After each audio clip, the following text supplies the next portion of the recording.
Hello, my name is Ken Mariano, and I'm the assistant professor here at Rowan College, Berlin County. I teach political science, and I'd like to thank you for joining us today for our conversation on the 19th Amendment of the United States Constitution. The 19th Amendment was ratified just a little bit over 100 years ago, and this was such a very exciting time in American history because women were now allowed to vote. Today, we have four panelists who are going to be discussing the amendment, its impact, and also the impact of social movements, and also the questions of or what women are still facing today.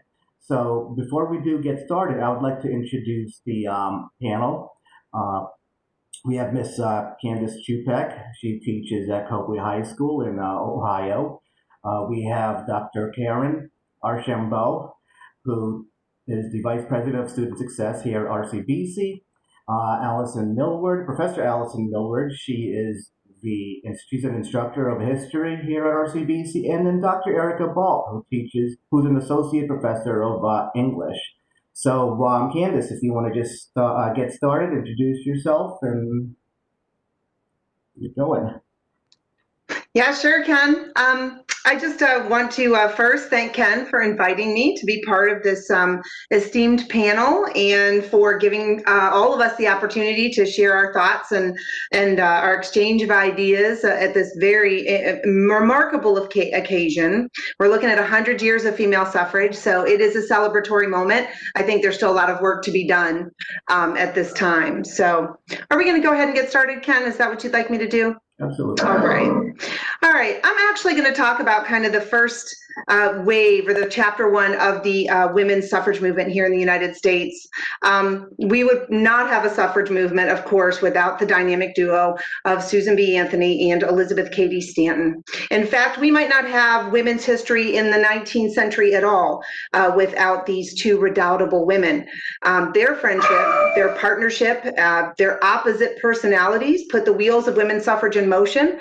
And though they had an uphill battle that seemed without much success at the time, they certainly deserve every accolade for creating this movement as well as pushing it forward. There are hundreds, if not thousands, of unsung heroes in this movement.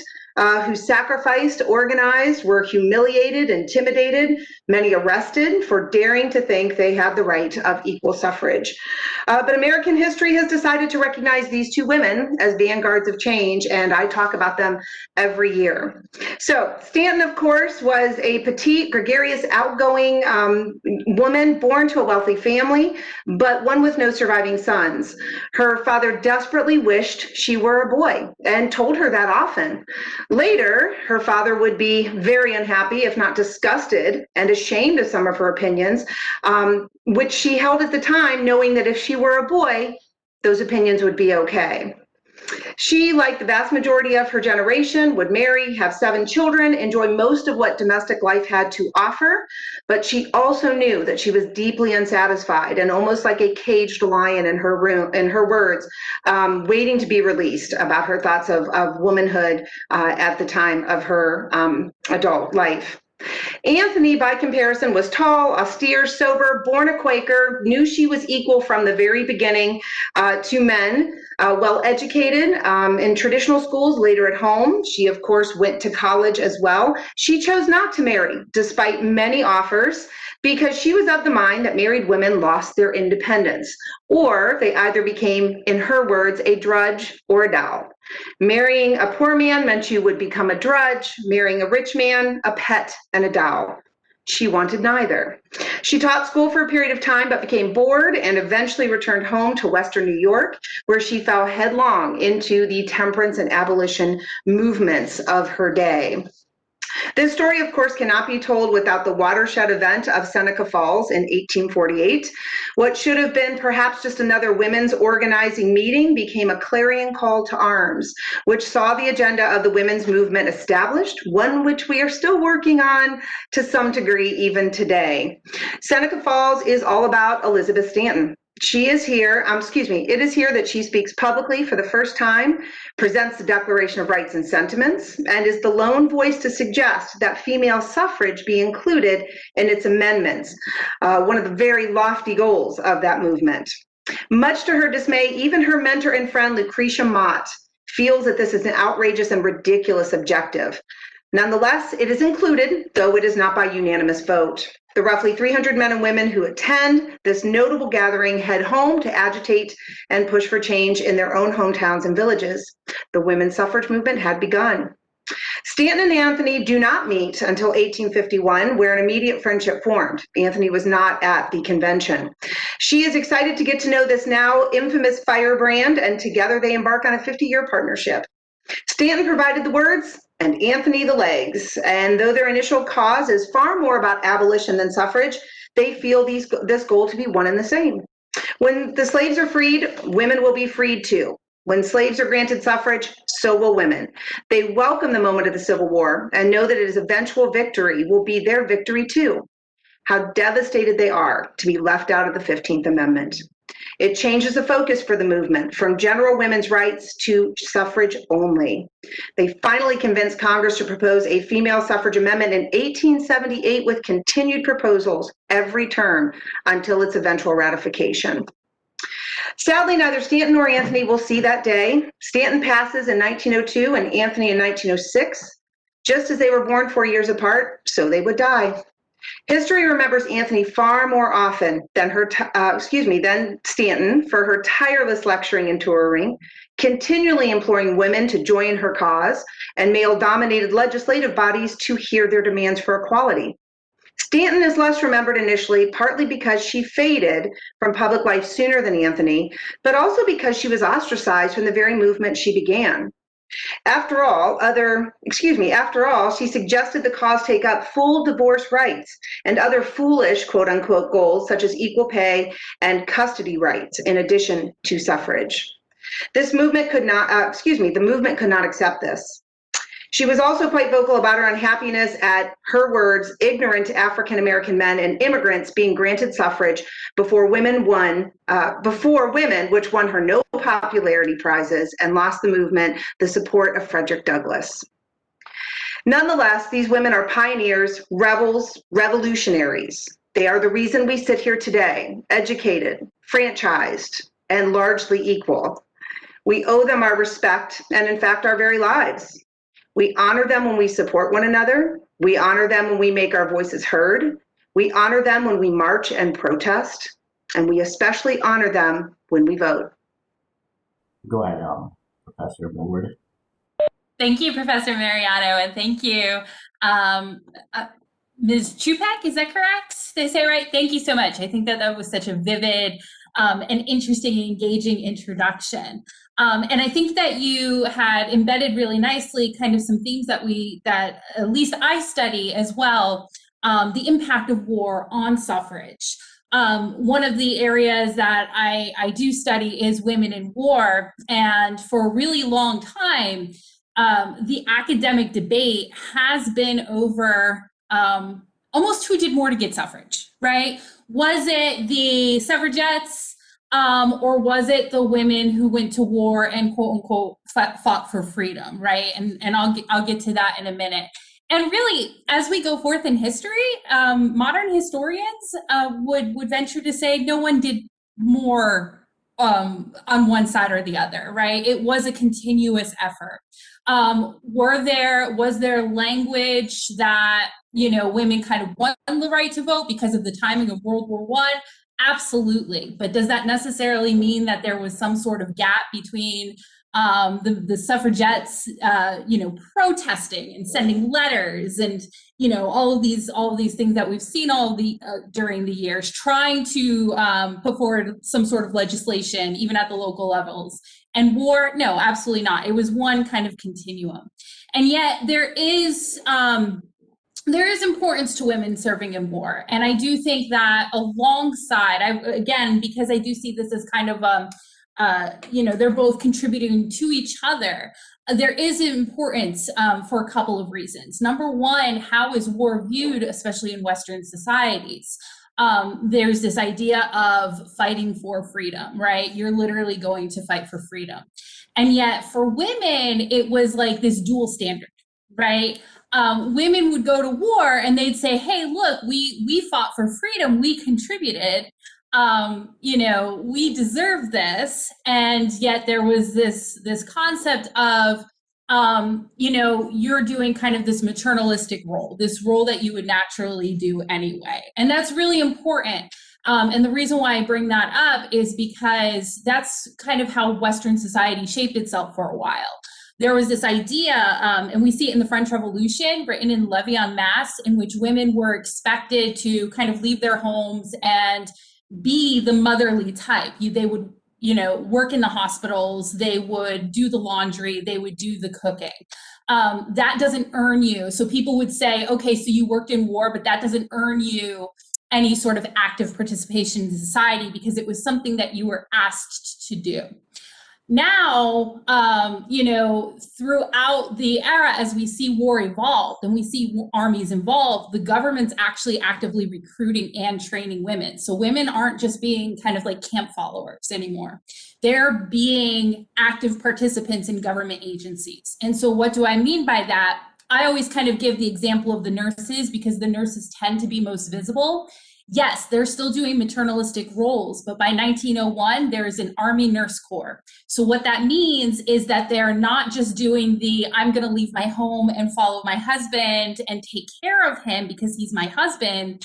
There is a sense that you are part of a United States government agency. And so what women are saying is if we are taking active participation, if we are being actively trained in these agencies, we actually do have a right to be active in other portions of society. The other issue of this is, do you actually fight for freedom or is it a natural right? Now, because we are, and the Western world is largely Enlightenment-based societies, there is this concept of natural rights. And, it goes back to that double standard of, men are saying inalienable rights, all men are created equal. Well, then why was this this extra standard that we had to kind of show, that extra level of participation in warfare, right? Why did we have to show that we did this to gain our rights? Men will say that we fought to protect our freedom, but why did we have to say that we participated in war to earn a freedom and to be gifted a freedom, right? So that's kind of part of the larger debate as well. I would say definitely that a lot of, even prior to World War I, you would see a lot of women who were active in the earlier women's rights movements serve in war for that very reason. And one of the examples I always offer, because I think she's a good example, just based on her life history and how she was raised, was Louisa May Alcott. She served as a nurse for 6 months, but she was part of the reform societies we see prior to the Civil War. Her father, Bronson Alcott, had Fruitlands, right? And they talked a lot about equality. They didn't necessarily, practice it in their utopia, but she gets these ideas that, at least in theory, her father, is correct, not necessarily always in practice. So there's a huge link between women and war. It's an important one, and it's one women remembered too as well. Women had been successful, prior in the revolutionary days, kind of gaining some of their rights. One of the examples I like to give is Deborah Sampson. She was someone who disguised as a man and served in the revolution until she was found out. But what I kind of linked to that and to kind of active citizenship is later on she petitioned Congress to be able to get the same retirement funds as men. And she was successful. And so, maybe that wasn't widespread. Maybe that was left to local rumors in, just New York, in that area. But the point is, people did tend to know about these local rumors and local successes that women had, that if they served and if they petitioned enough and proved the fact that they gave too, they were close to combat as well, that they could be successful. And I do think that that had a lot to do with, just the century and a quarter leading up to women getting the right to vote. So I'll pick up from there and really thinking about, my area of interest and expertise from a historical perspective is really right around the 19th Amendment, and in particular, what happened in the 10 years or so immediately after. But I think Allison keyed in on on a really important question in terms of why do women deserve the vote? But one of the equally important questions was, what would they do with it? And one of the things that is in the narrative about women's suffrage from the earliest days is really a split in the conversation. Would women use the vote like men did because they got the vote and they deserved it and they were citizens? Or would they use it for a more womanly purpose of cleaning up politics? So could women be expected to have a higher purpose? And as time led up to World War I and to the era where it looked like suffrage had the potential of being on the horizon, one of the ways that women really challenged that piece of being responsible for cleaning up politics was in the way that they fought for suffrage. Many of the younger activists in the movement were much more activist, much more outspoken than many of their predecessors were willing or able to be.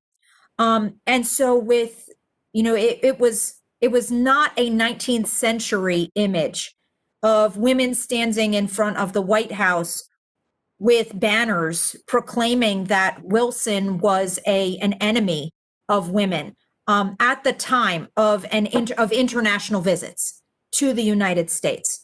It was not a 19th century image to see women demanding the right to vote and essentially saying, you're denying us citizenship. So those were sentiments that were very different in the dawn of the 20th century than they were earlier. But I think we are remiss if we brush over some of the problems of the movement as well, particularly, and I'm bringing back some of the comments that Candace made with regard to race, because it was common for white women to use the language of racism to promote their own cause. And I think sometimes it came from pure racism.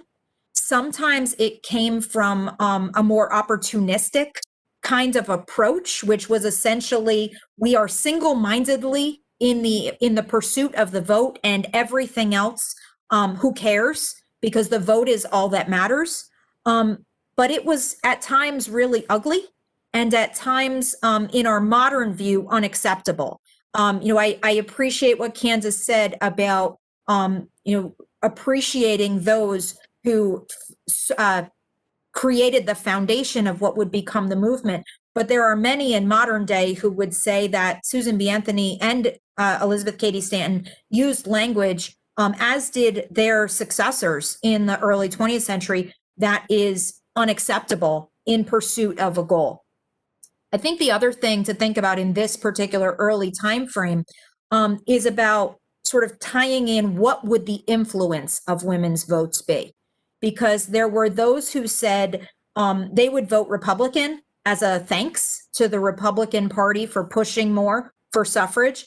There are those who said that nothing would change for the parties because women would just vote the way their husbands did, and or they would stay home and there would be no problems. There were party bosses who worried that that concept of women cleaning up politics would result in an overthrow of political bosses and political party politics.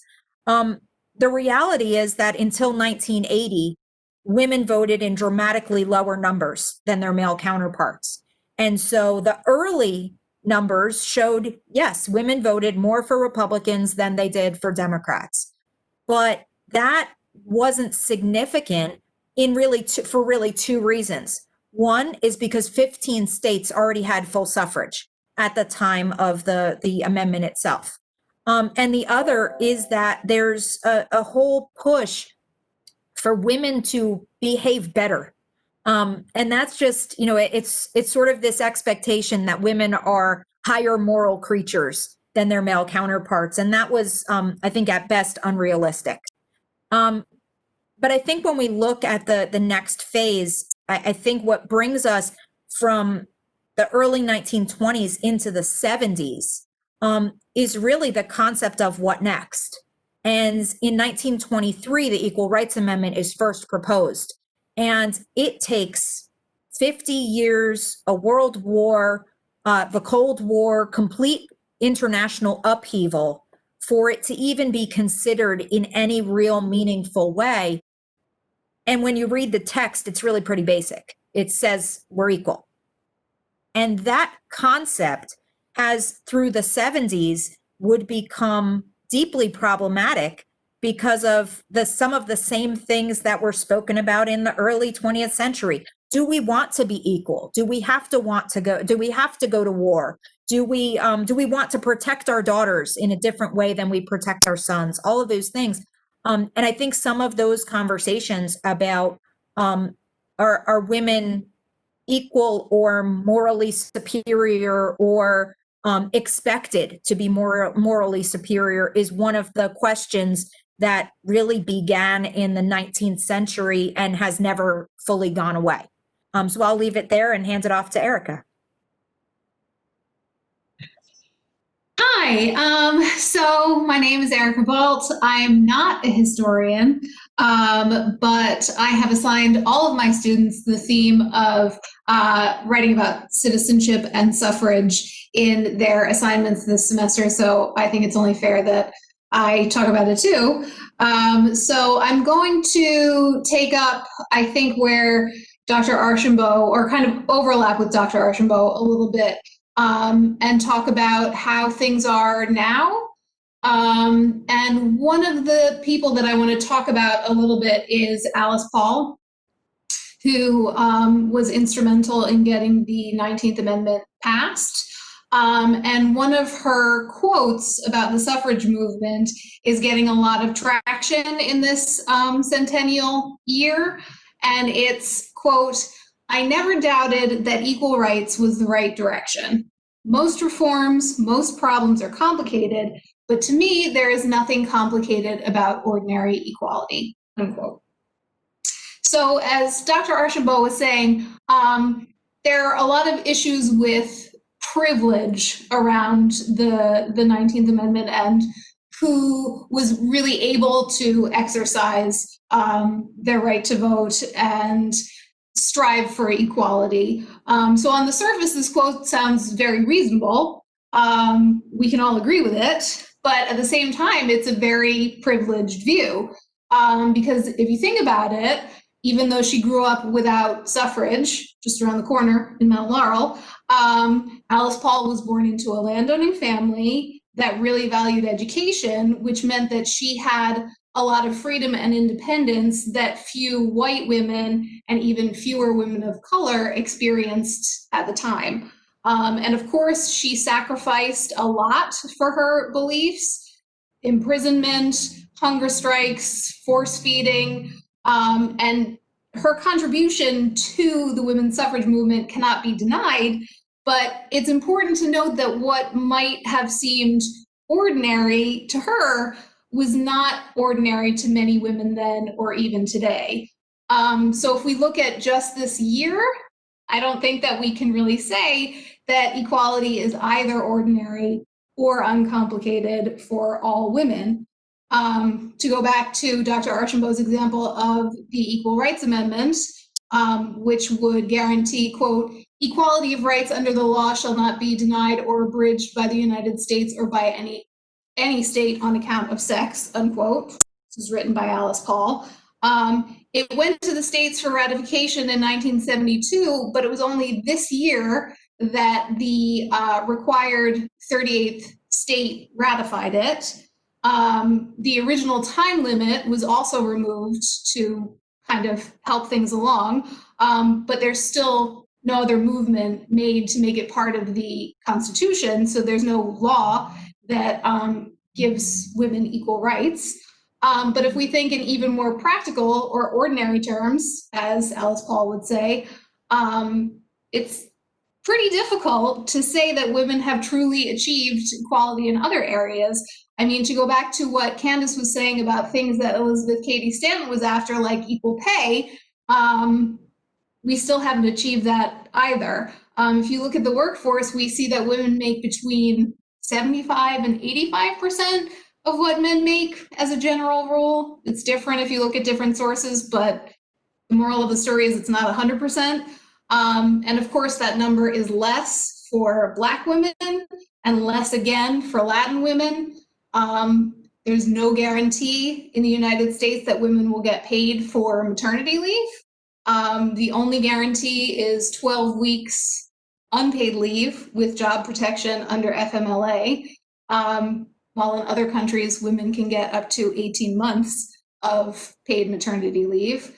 And then the other issue is that oftentimes women aren't even considered for jobs or promotions because it's expected that they will get pregnant and have to take time off. So either way, they get penalized for possibly having children. In addition to that, more than half of the people living in poverty in the United States are women. And of course, within that number, women of color are affected at a much higher rate than white women, and women with children face more food insecurity than men. The idea is that a woman will feed her children before she'll feed herself. And then add to that the pandemic, women are losing their jobs more often than men. And the increased stress of all of this is also leading to increased instances of domestic violence. Unfortunately, as we see in the news every day, violence against women is rarely reported or prosecuted. So while I think we can all agree with Alice Paul that equal rights is the right direction, I don't know that we can say that we've actually gotten there yet. Well, thank you very much, and I love all those statistics, Dr. Balt, that you talked about. That's just absolutely amazing because it just shows us, those who are watching this, it just shows us that the challenges are still here. We're looking at the 19th Amendment was ratified a little bit over 100 years ago. So and yet there are still challenges, even going into 2020. There are still challenges 100 years later, and again, me being a male, it's hard for me to relate. It's hard for me to relate. I'm glad that you brought up the fact that women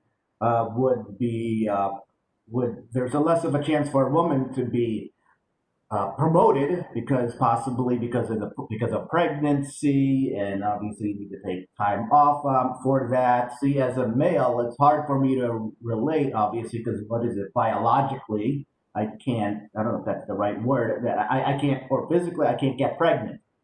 So so as a male, it's just hard for me to relate. So I'm glad that you brought these up. And another thing that Professor Milward talked about was how women contributed during times of war, even before the 19th Amendment was ratified. So they didn't even have the right to vote. They didn't even have the right to vote, and yet they are still taking the initiative to go and help during this wartime effort. So yeah, the challenge is it's not over, and for those who are watching this, yeah, if you look, these are not issues that just happened overnight. These are issues that have been long before the 19th Amendment. Okay, just to even clarify that long before the 19th Amendment, there's always been challenges for females. I know that 2020 is one of these historic years. We have the pandemic that's affecting all of us. We have a presidential election that is coming up in a few weeks, actually. If you think, less than a month. So, and the last time I was looking at this one statistic about the female versus the male ratio, last time it was around 51 to 49%, I think, around there, where females do outnumber males in this country. Not by much, okay, not by much, but a couple of percentage points. So it's been 100 years, and I'm just going to throw this question out there. It's been 100 years since the amendment was ratified. Is why haven't we seen yet? Just like other countries, we've had other countries such as the Philippines. Cory Aquino was elected president of the Philippines as far back as 1986. We have Chancellor Merkel over there in Germany, Margaret Thatcher. So, and the United States, and I know I'm missing a few others, but the United States has not yet, as of this day, we got really close in 2016. As of this day, have not had a female president or even vice president. So why is that? And I'd like to just throw that I mean, out there. I'll throw out a few things. Mhm.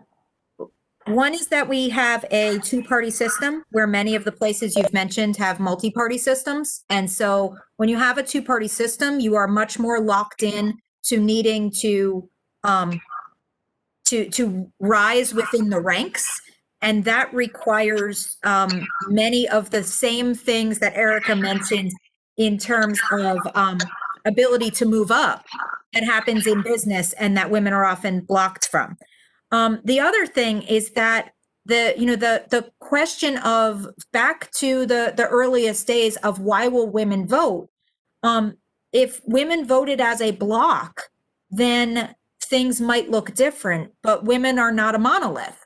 And so, white women who are not college educated often vote in a very different way. In fact, I won't even say often, they do vote in a very different way than their white counterparts who are college educated, who vote very differently than their black counterparts, who vote very differently than their poor counterparts or their wealthy counterparts. And so a lot of the other demographics drive women a lot more than being female drives their vote. And I think the other big thing, and I mentioned this sort of in passing in my remarks, though, is that women did not vote en masse until 1980. So when we look at it and we say, we've had the vote for 100 years, well, that's true, but we've only been using it for about 40. And so when we look and we say, why haven't we done more? That it's absolutely true that there are other countries who have made dramatically faster moves than we have. But I think we do have to have some perspective about our time span, because when we talk about it, we tend to say, in hundreds of years, we've never had a woman leader. Well, in 100 years since the amendment, we've never had a woman leader. Well, but we've only been voting in real numbers since 1980. So that sort of crunches what our expectations are. But I think we also remain, and then I'll make this one last comment and then I'll be quiet. But I think we also are in an environment that is by its nature, that remains by its nature patriarchal. And so women do not, from a very early age, women do not have the same opportunities to promote themselves and are told from a very young age as young girls that being demure is better than being outspoken, and that being strong is seen as unwomanly. And, the I don't want to use the language here, but you are assertive if you are male. That's not the word used if you're female. And so I think that that negative connotation of women's leadership in this country has a lot of impact on who is willing to go through that particular gauntlet and put themselves in a position to be moving within a political party that is not necessarily welcoming of them. I think that's why you see a third party candidate right now for president who is female, but not one in either of the major parties. Anybody else want to add to this? Well, seeing as I teach Gov, and I certainly, pay attention to this, I too, mention to my students frequently that, again, the 1980 sort of time period when we were actually really truly voting, because honestly, women did very little with the vote once it was achieved, and they often voted in line with their husbands or their fathers or whatever the case might be. And I guess I would say on the upside of this, since we are maybe sort of celebrating some of these accomplishments, but when you look at it, if you want to say if women have been voting in large numbers independently since 1980, Geraldine Ferraro, we've had a female Speaker of the House, we've had a female presidential candidate, we now have a female vice presidential candidate of color, not to mention the pink wave that came in 2018. So there are certainly some victories to be had, and it goes to show that when women do assert their vote, and I think this is something that is, again, like I said, motivational, inspirational, a good sign that we do affect change, and it happens pretty quickly. Now, are we always successful? Obviously not. And I sometimes think that Hillary Clinton has to just wake up in a cold sweat in the middle of the night, how many times, with just 3 million votes flashing in her head. But she still broke through, and that's 3 million more cracks, in her words, that you would say, on that political glass ceiling. So, again, it does line up to what Karen was talking about, and the idea that once we do assert our vote, change happens. So I think that's a good sign. No, that's and that's another thing right there would be the glass ceiling, and the glass ceiling, you can't see that barrier there, but some women are not able to, or having trouble breaking that glass ceiling.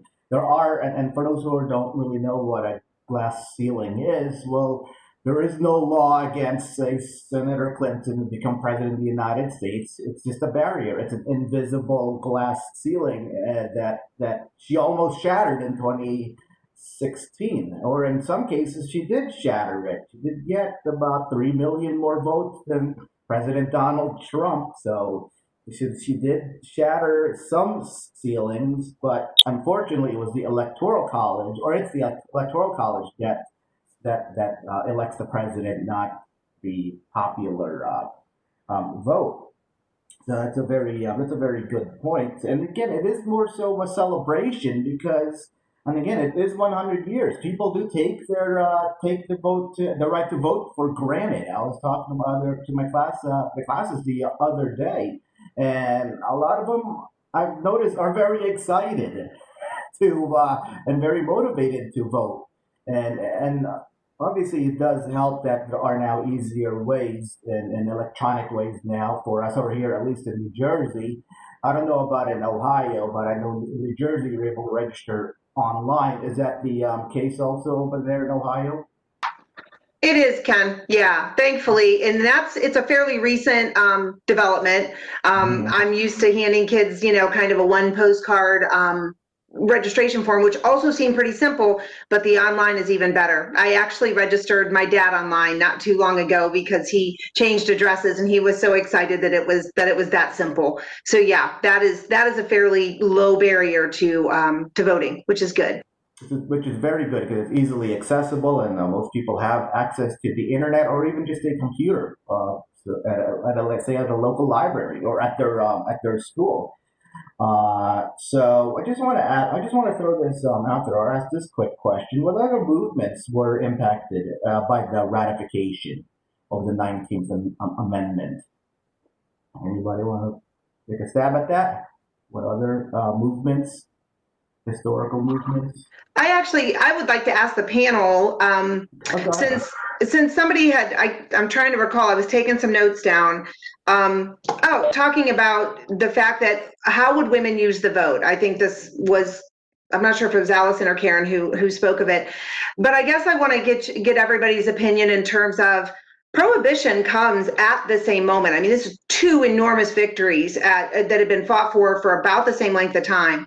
And so how would either anybody here, Ken, you included, how would you guys see that as in terms of helping the vote, hurting the vote, helping women? I'm just curious to see what you guys have to say about how Prohibition kind of aided, abetted? They're absolutely related, and they're in that framework of women will clean up society. You know, the vote was seen as a part of society and citizenship, and so the prohibition is the outcome of the temperance movement, which, as you know, is largely female led.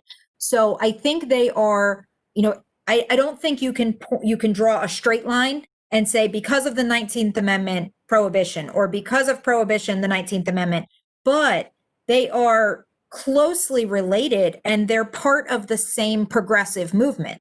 They're part of the same push for cleaning up society, for this belief that if we get rid of certain things and we add certain things, society will be better. That, you know, it doesn't play out that way, because women don't use the vote as they might have been expected to, and prohibition is overturned because it, you know, releases a whole bunch of organized crime on the world and all of those things. But I think there are good intentions that are deeply tied together in terms of a progressive view of the world and a progressive movement in politics. The progressive movement falls apart with the Depression, and then it picks back up with the New Deal. But it's, you know, it really is, I think those two things are absolutely intertwined. They're just not a straight one for one. So I guess my other question would be, do we think that on some level men wanted to try this prohibition, but when it failed, they could tie it to the fact that it was women who had pushed for it, and now it had failed? And I feel like it failed more so for the economic reasons as well as lack of enforcement. I mean, it clearly had a huge impact on the economy, but I guess, you know, it was one of those things where I'm still stunned, even no matter how many times I read about it or talk about it, that both of those things went down at the same time, and how men must have really said, all right, if we're going to do this, we're going to just maybe go in full force and allow both of these things to happen. But I think it's, if you look at the broader scope, it's those two are the amendments that happen at the same time, but you're also looking at a child labor movement happening at the same time. And you're looking at, you know, protection of meat and, you know, meat packing plants at the same time. And you're looking at all of it's the progressive era. You know, it's not, I think certainly those are the two that are deemed to need constitutional amendments in order to have national impact. But I think those two can't be looked at in a vacuum. They're part of a much larger scope. And I would argue that that prohibition fails because of the Depression, and because of, you know, there's no doubt that the overturning of prohibition is tied directly to the Depression era, much more so than saying, you know, women got it wrong. There are so few women in those early days who will move into any positions of power that even if it was their idea, they couldn't get it done alone. So.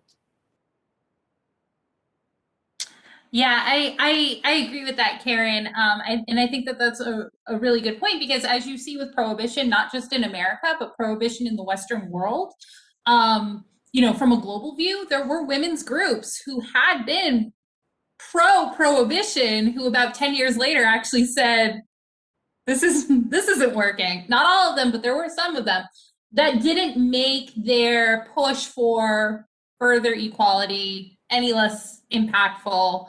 And it didn't make what they achieved 10 years prior any less impactful. I think it's possible that they lucked out because some bigger things like the Depression happened, and maybe we could all just blame it on the Depression, but that's not quite, not quite how I see play out either. So, yeah.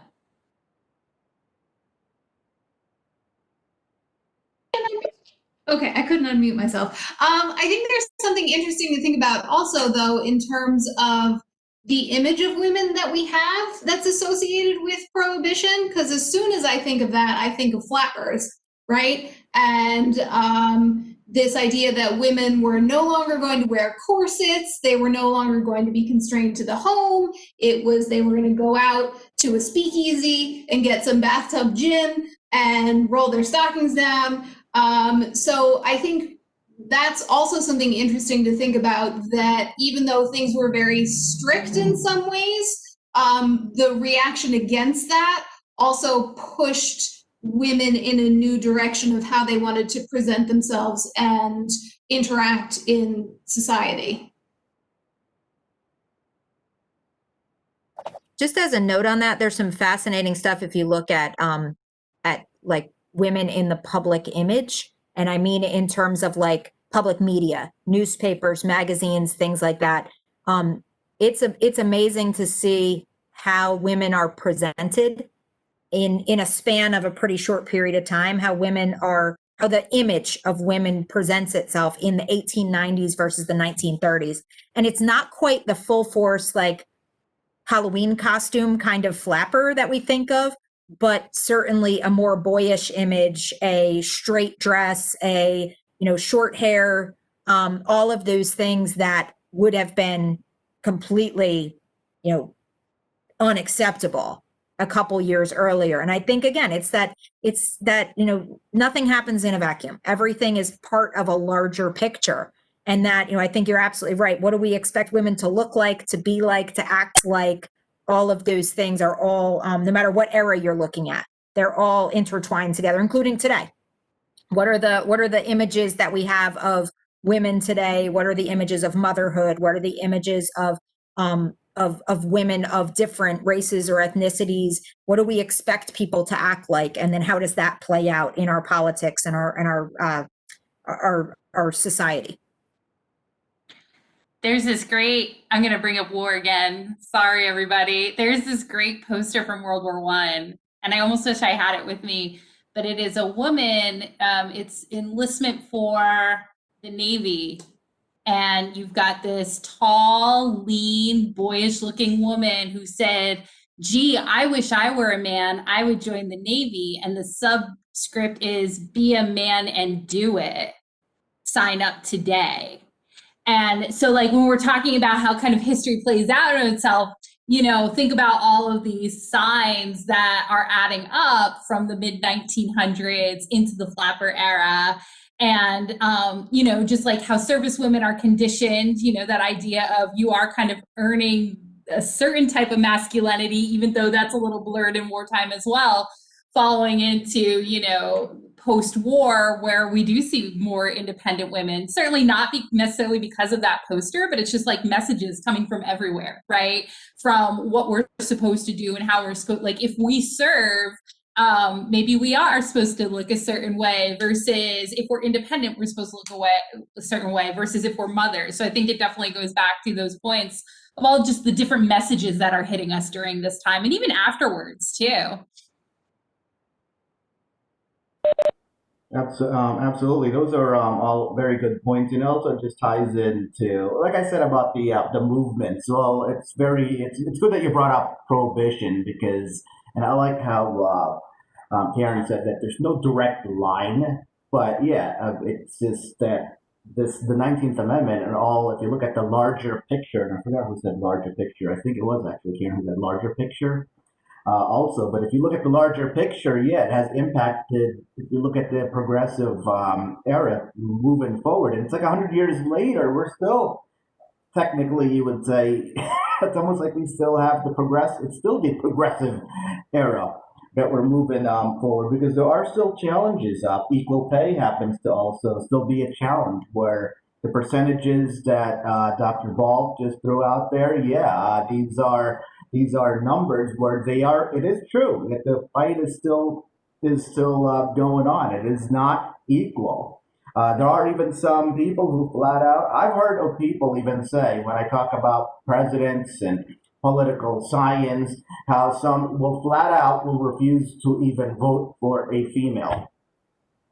Just because they're female, not because of the politics, not because of the platform, just because the person's a female. I've heard of that, and it's still happening here in 2016, 2020. Obviously, 2020 we have two males running for the top office, but yeah, back in 2016, some flat out say, "I can't. That's not happening." They just refuse to do. They refuse. But what's amazing, and what my observation, I've seen that women have gained ground in several areas though it is not equal as of yet. Like we have more female leaders, leading institutions, schools, colleges. Even if you go to like the hospital systems, also like we have a lot of female doctors who are now practicing at these hospitals. So there are still opportunities. There are opportunities there, but it's not 100% perfect. It really isn't 100% perfect.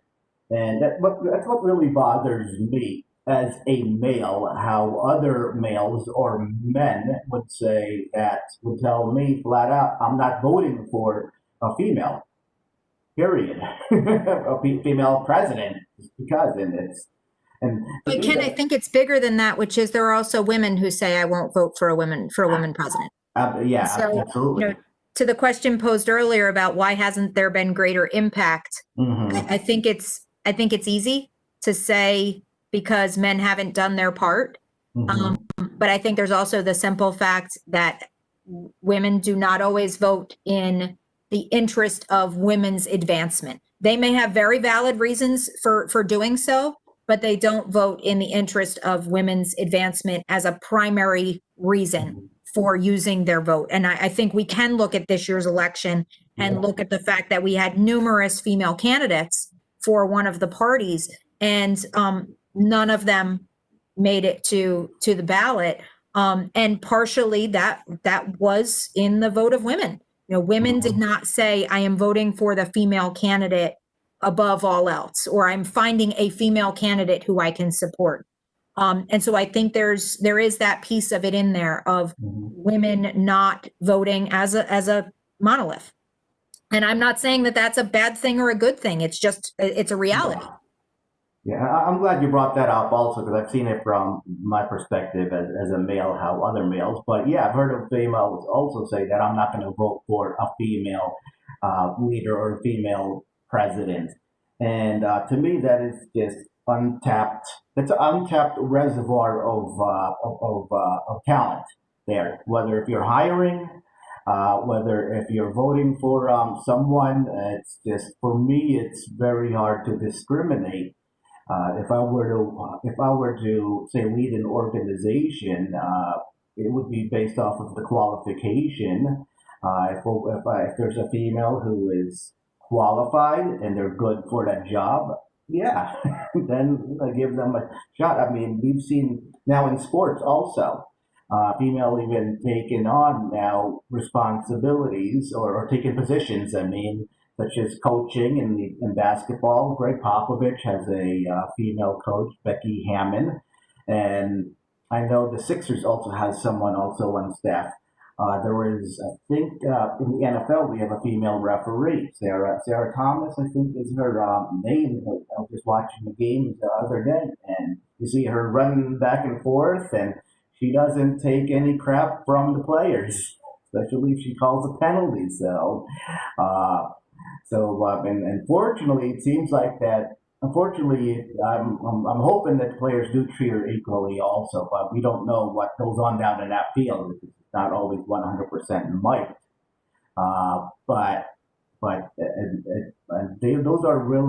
Those are living examples who are working in areas of or in sports and in areas where it's pretty much male dominated, and would like to see more of that type of diversity in the workplace. To counter that, though, Ken, the women's soccer team is still fighting for equal pay after being world champs. So still got a ways to go. But I think it also goes to image too, because you did mention women are doctors, which is fantastic. But there had been studies done a couple years ago that said that women as doctors give more thorough care than male doctors. And yet the stereotype is still the professional idea of a doctor is kind of this middle-aged man in a lab coat. So I do think it does go back to sometimes just the signals that we're sending over what does leadership look like. And kind of what's the depth to that, because the numbers don't necessarily suggest the quality just based off gen. I mean, there can be awful female doctors, but like, like I guess what I'm saying is gender doesn't necessarily create certain labels. Obviously, female doctors, male doctors, but you're kind of seeing that male as the doctor, right? You see. I had a friend from a previous university. She said she walked into a classroom. I know this is totally anecdotal, but part of me feels like it's not. She walked into a classroom. They're both doctors. They both have their PhDs. He was called Dr. So-and-so. She was called Miss Victoria. And so like I still think that right or wrong, whatever happened, right or wrong, there's still that image of what a professor looks like, and I think that does trickle up in leadership, and things like that. To piggyback off of that just a tiny bit, and again, since I teach high school and all the rest of you are these, halls and groves of academia, a game that I like to play is, what would they say if they came back now? What would Susan B. Anthony, what would Elizabeth Cady, what would they say about our current state, ladies? Would they be happy, sad, ecstatic? So I just am kind of curious as to if they walked in the room right now and saw the four of us as educated, credentialed women, obviously successful, can make whatever decision we want. It's hard for my female students to even realize, the passing of Justice Ginsburg and all that she fought for, and the fact that just in our lifetime, no credit card without a cosigner, no mortgage. You guys know the story. So what would they say? What would they say if they came back? As you started talking, I was thinking of Justice Ginsburg exactly, because I commented on her passing. I commented that the life that I lead as a single person, an executive, a homeowner, is entirely tracked to the work that she did in my lifetime. And, that's, I think about that. And when I think about, an Elizabeth Cady Stanton or a Susan B. Anthony or an Alice Paul or any of the other leaders, or an Ida B. Wells, I think they would be shocked by how far we've come, and I think they would also be, at least I hope that they would be. I don't want to say grateful because it's not quite the right word, but thankful for the fact that we think that the work isn't done yet.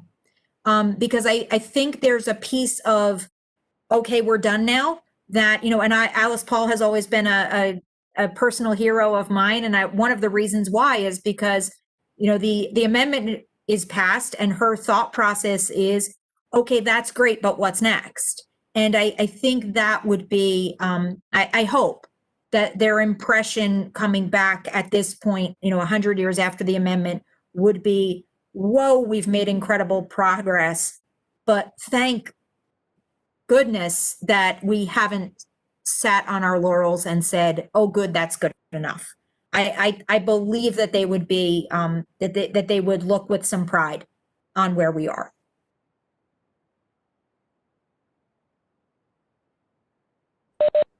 Anybody else wanted to say? I know that's pride would keep on fighting. So that's a very good point, that they would not be disappointed that you're still fighting. So that they just didn't just sit back and say, oh, it's over.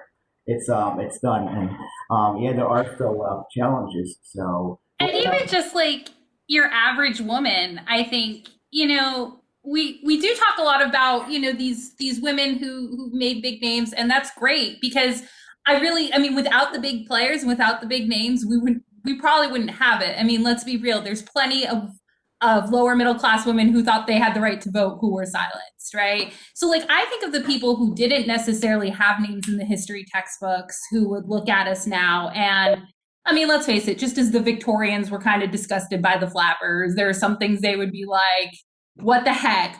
But I do think intrinsically they would be proud of a lot of things. I think of the generation before me, and sometimes I have to put into context the fact that women in that previous generation couldn't even take out a line of credit. right? And just things like that. So they would probably be proud of the progress, but yeah, I do think that they would say, okay, well then, this is great, but what's next? And that's probably unfortunately, what we'll be continuing to do over and over and over. And I think that even when I look at the upcoming generation, I kind of see ways in which they're taking these freedoms that have been realized for women. I don't want to say earned, so I'm going to use another word, that have been finally realized for women, and they take it even further, where we kind of say, oh wow, great. So I think that's a great question, though. What would they think? Absolutely. To put yourself in their shoes, you see what they would just kind of think about what they would be thinking 100 years later. That's absolutely amazing. But yeah, I say this over and over again, that it's still not over. The fight's not over. We have to realize that as a nation, that we also have to remember those who came before us, and there are still challenges from here on. So I can't forget history, and the politics also now involved. So any last words from this wonderful panel, from our panelists? No last words, or It goes without saying, go vote, ladies. It's absolutely imperative. Have a plan. Get everybody you know to vote. Let's make a change this year. Yep, absolutely. And the election is on November 3rd, and yeah, we're going to see history here, because again, we do have Senator Harris, who's been nominated as a vice presidential candidate. So we might see something in the future also, just like with Joe Biden. Joe Biden was vice president, and he's going up against Donald Trump. So we might see history now in the making, where we might potentially have a female vice president. So again, November 3rd. Can't forget that the right to vote, people have fought for it, okay, in the past, and that is something that you can't take for granted. Just because it's only one of you, there are still, collectively, it could change and swing a vote one way, or an election one way or the other. So again, I would like to thank everyone for participating in this panel, and for those who are going to be viewing this video, thank you for joining us.